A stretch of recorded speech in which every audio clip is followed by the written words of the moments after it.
Alrighty, folks, so night 2 is in the books for WrestleMania 37.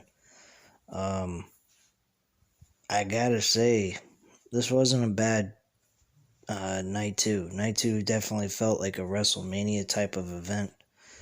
I enjoyed night 2 a lot better than night 1. I gotta admit that. The first match, though, Randy Orton and The Fiend, was by far the worst match of the entire WrestleMania card. This was This was like complete trash. Really. Just complete and utter trash. I don't even know how you could put this on a WrestleMania card, night 1 or night 2. This was the worst match of them all. This could have been on a Monday Night Raw episode in the main event of Monday Night Raw. This was just garbage. Complete and utter garbage. Randy Orton wins. He didn't barely do anything. He ends up getting his ass kicked. I'm giving this match a 1 out of 5 stars. This was a pathetic match, the way this ended. Randy Orton was getting his ass kicked. Bray Wyatt was about to hit the Sister Abigail. And then all of a sudden, Alexa Bliss gets on top of this Jack-in-the-Box prop. And she has a crown thorn on her head. And she's bleeding black blood. Like as if they're mocking Jesus Christ or something. And she's bleeding to death. And Bray Wyatt is getting distracted by this and reaching out to her. And then he ends up getting hit with an RKO and the match ends. And then we see them staring at each other. And everything goes black and they both disappear. What? Crowd was very, very fucking pissed at that. I was too. I was like, what the fuck is this? This was trash. So yeah, that match sucked. The entrance of Bray Wyatt was cool. But everything else, complete utter disappointment in that match. That match didn't even belong on the fucking card, period. Next match after that was Natalya and Tamina facing Shayna Baszler and Nia Jax for the women's tag team title match. This was actually way better than fucking Randy Orton and The Fiend. And that's pretty sad. Shayna Baszler ends up winning this match for her team with a rear naked choke and making Natalya pass out. At one moment, I don't know, man. I think Shayna Baszler is getting some whispers from Nia Jax because lately Shayna Baszler has been hurting a lot of women in the ring. I mean, she never used to do this in NXT. She would make it look rough and whatnot, but she would knock people's teeth out. This woman is fucking clearing house. By the time she gets done, she'll have every fucking woman on the roster with a missing tooth. Fucking ridiculous. Match was okay. I mean, I wasn't, screaming at the top of my lungs or super excited about any of this. But it was alright for what it was. I'm giving it a 3 out of 5 stars. The next match after that was Sami Zayn and Kevin Owens. What is there to be said about these two guys? These guys always put on a good match together. They have great chemistry. The only problem is they never have a match that means anything. This match meant nothing. I really don't get this at all.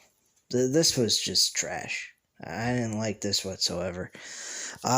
Personally, I think, it wasn't what am I saying? It wasn't trash, but the whole thing about them not getting an opportunity to be in something that's meaningful, that's trash. The whole build to this was just complete and utter trash, though.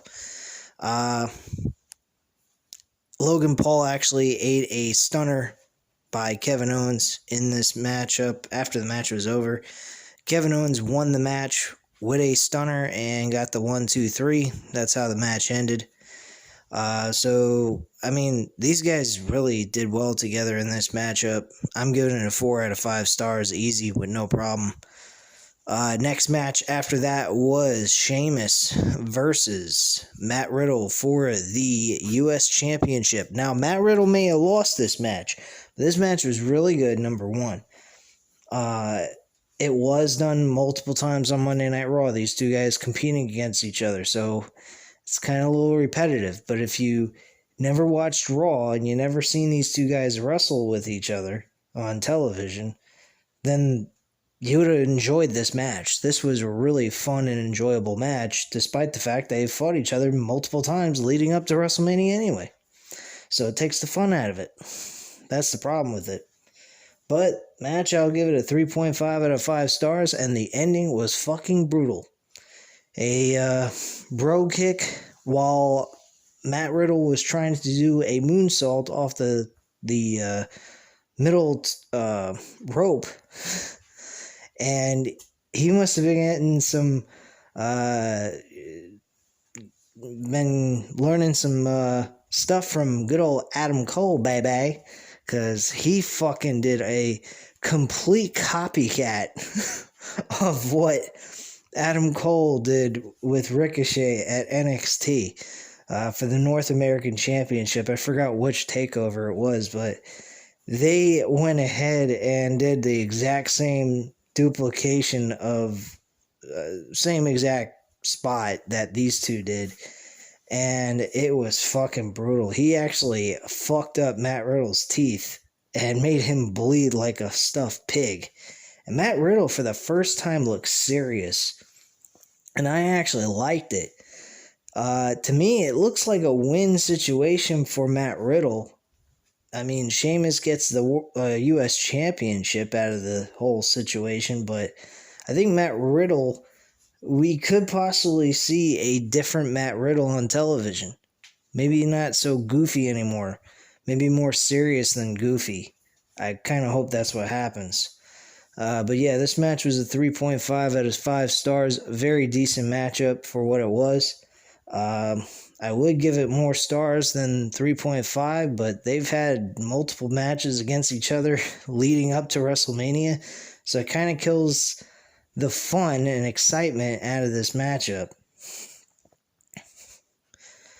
Next match after that is Big E defending the Intercontinental Championship, not the U.S. Championship, against Apollo Crews in a Nigerian drum match. This basically is a no-holds-barred match. Anything goes with drums and other instruments you can get your hands on, plus tables. For whatever reason, that was thrown in the mix. Apollo Crews went through one of those tables with a frog splash, missed Big E, and Apollo Crews went right through the table.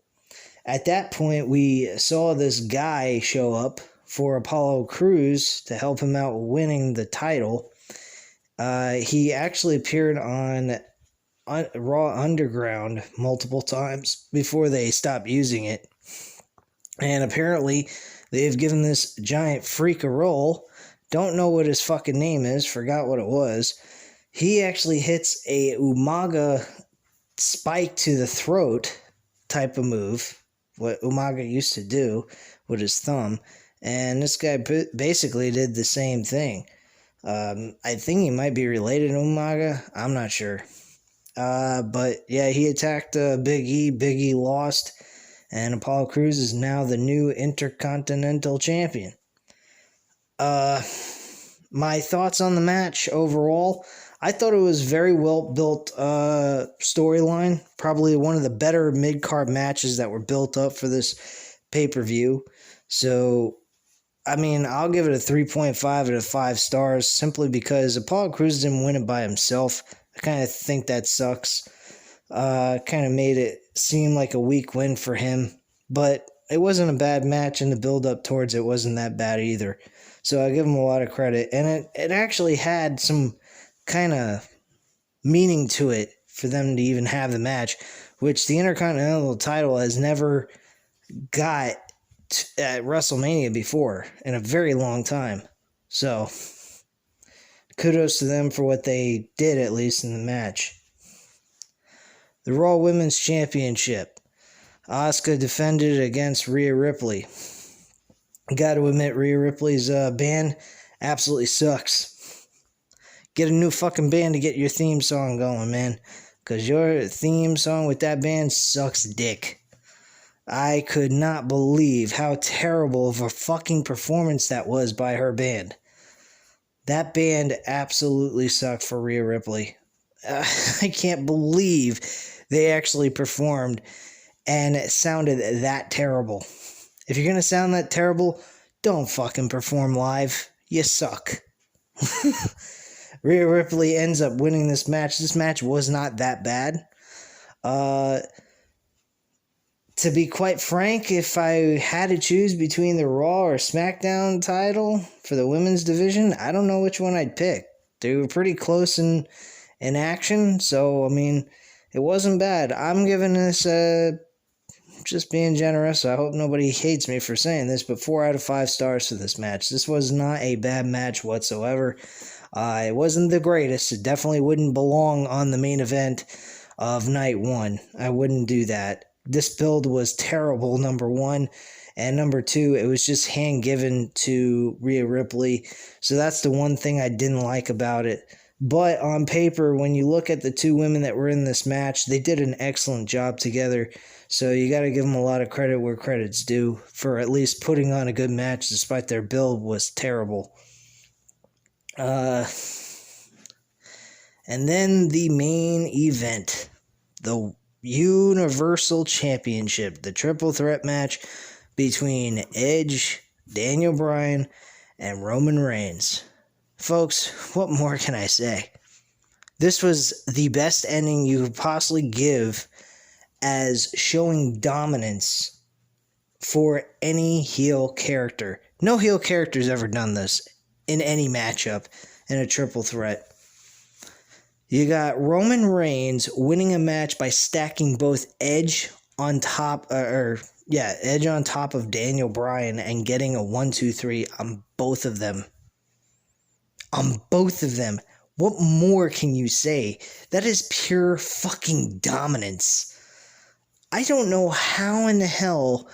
I was saying yesterday, Cesaro's the guy you could build up and make into a major player throughout the summer, and then at SummerSlam, give him the championship. I don't think so, folks. I really don't think so. I don't think giving the title to anyone right now is going to work. The only way you could give this title to anybody is someone straight at NXT who you absolutely have built up amazingly and people love. That's it. That's the only type of person I could see win the title. Karrion Kross would be great for that role. Finn Balor, possibly. I already said this before. Finn Balor, I would love to see as the Prince come to WWE SmackDown, playing his same old act that he was playing in NXT, bring that up in WWE, and they could revisit what they did in 2016. Really, they could actually pull that off. I think so. So that's just my thoughts and feelings on that. Bottom line, this was a solid matchup, very close to a perfect match. It just got slow at certain points. There was one spot I absolutely loved. Roman Reigns was actually interacting with the crowd, which I've never seen him do before. Really, he's never, as a face, he never interacted with the crowd before. But for the first time ever with this heel character, he's performing live in front of people. He actually interacted with the crowd as a heel, and it was fucking great. They were chanting, "Roman Reigns sucks," over and over again in front of him while he's by the announce desk. He had Daniel Bryan on the steel steps, and he had him in a powerbomb formation. And he says, "I suck, huh? I suck?" He picks up Daniel Bryan, powerbombs his ass right through the fucking table, and he says, I suck. I'm the head of the fucking table. You know, he didn't say fuck, but he says, I'm the head of the freaking table here in this bitch. And then out of nowhere, Edge spears Roman Reigns right off the fucking steps. Beautiful. Daniel Bryan, as usual, performed at a very high level, was excellent in this matchup. Hands down to him. He did a great job. Edge, my thoughts on him and how he did in this match. He was good. I won't deny that, but I will state this. The one negative against him is he was tired. You could literally see how tired he was. This match was the right decision to make a triple threat match. You can't have a one-on-one match with a guy who's getting gassed out so quick. If you're doing that, he needs to be in a multi-man match. If you ain't got good stamina, you got to be in multi-man matches. That way, if you're getting tired, it give you an opportunity to rest during the matchup itself, and you're out of the picture, and the other two guys can actually do the match. And that's what they did here. I love the idea. I thought Vince McMahon made the right decision here with Daniel Bryan and Edge going up against Roman Reigns in a triple threat match. This was the right decision. Now, my thoughts on the double pin, though. Yes, it did show some dominance, but like I said earlier, how are you going to convince people that somebody's gonna take the title off of this guy? There is nobody. There ain't no. That's like, dude, you're gonna do the same thing you did to the Fiend if you have somebody beat this guy. Is how I feel about it. Because Fiend was in that same exact light. He was so damn dominant, nobody could really beat him. And it just seemed to me like you can't have anyone beat Bray Wyatt as the Fiend. So it leaves you in like a corner creatively what you can do to move the title from one person to the other without hurting that person. I don't know. The only thing I could have seen here that could have taken the title off of Roman Reigns and put it on someone else is if like Daniel Bryan beat Edge or Edge beat Daniel Bryan. That's the only thing I could have seen for this title to even change hands. A multi-man match could actually work in this situation with Roman Reigns being built up the way he is, but him losing in a one-on-one match right now, the way he's been built, holy shit, no, you can't do it. You just can't. And I would even assume that possibly that's not even the right course of action to make him lose the title, even in a multi-man match, when you really think about it. But as long as he ain't taking the pinfall, I guess it's okay. But I would never take the title off this guy until they can figure something out. They built this guy up so much, there's nobody you can put him up against. You can make this guy retire early if you really wanted to. So, I don't know. Personally, this match was a 4.5 out of 5 stars. Everyone in this match did very well. Edge, with his setbacks, I have to admit, he did okay. I didn't have any problem how he did, but he needs to retire.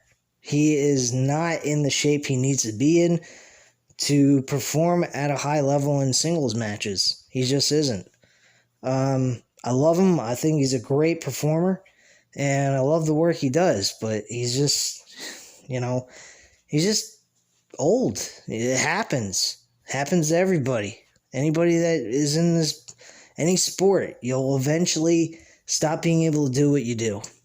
Except for Tom Brady. I don't know what the fuck his deal is, but he's getting really fucking annoying and make me hate football. Because the guy ain't fucking human. I don't even think he's really human. I think if you cut Tom Brady open, you'll find nothing but metal instead of bones. Seriously. But Edge, I think he's just dealing with age, and that's all there is to it. Maybe he hasn't been working out enough. Maybe that's what it is. Maybe he hasn't been building his stamina up enough, I guess. But whatever the case may be, he is not at the level he used to be. And it sucks that you have to say that about someone who really has the desire to do what he wants to do for a living and have a successful ending to his career, but I don't think he has anything to complain about. I think his career is pretty damn good.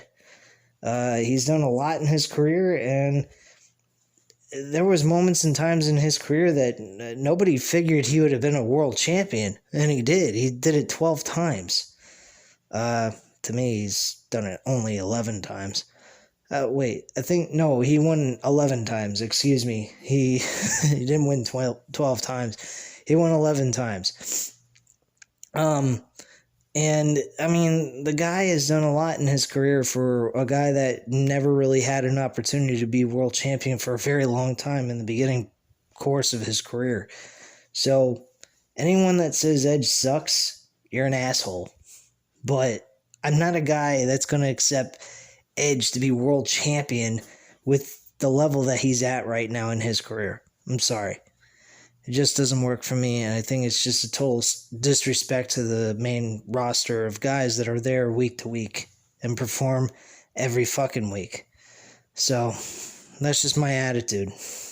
Anyway, guys, at this time, you know what to do. Hit the like button if you like this video. Hit the subscribe button if you're not already subscribed to the channel. And leave a comment down below, and I'll definitely get back to you on that. And I thank you very much for watching. Have a great night, guys. Bye.